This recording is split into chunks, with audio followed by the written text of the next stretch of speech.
Welcome welcome. আজকে হচ্ছে 21/11/2024। So 21/11/2024-এ আজকে যে স্পেশাল কারেন্ট অ্যাফেয়ার্সগুলো হবে সেটা হচ্ছে রাফেল নাদাল। আমরা সবাই রাফেল নাদালের নাম জানি। উনি কিন্তু আন্তর্জাতিক টেনিস যে আমাদের খেলাটা হয় সেখান থেকে কিন্তু অবসর গ্রহণ করলেন।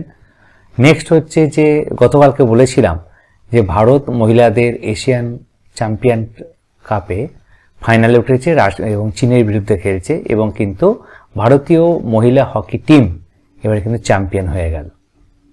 এবং আরেকটা যেটা খুব বড় খবর সেটা হচ্ছে 56 বছর পরে আবার কোনো ভারতীয় প্রধানমন্ত্রী গুয়েনা সফরে পৌঁছালেন এবং সেখানে গিয়ে উনি কিছু মৌস্বাক্ষর করেছেন এবং G20 যে সামিটটা ব্রাজিলে হচ্ছিল সেটা কমপ্লিট করেই কিন্তু নরেন্দ্র মোদী সেখানে পৌঁছেছিলেন। নেক্সট আরেকটা খবর খুব চোখে লাগার মতোই, যে নামটা হচ্ছে পিরিয়ডিক লেবার ফোর্স সার্ভে বা PLFS, যে কোয়ার্টারলি যে সার্ভে রিপোর্টটা বেরিয়েছে তাতে জম্মু কাশ্মীরের আনএমপ্লয়মেন্টের হার সবচেয়ে বেশি 32%, তারপরে হচ্ছে উড়িষ্যা এবং সবচেয়ে কম হচ্ছে দিল্লি, সেকেন্ড হচ্ছে গুজরাট। সো আজকে এই পর্যন্তই। আবার দেখতে থাকো আমার এই channel my English book MEB আরও নতুন নতুন কারেন্ট অ্যাফেয়ার্স পাওয়ার জন্য। Thank you.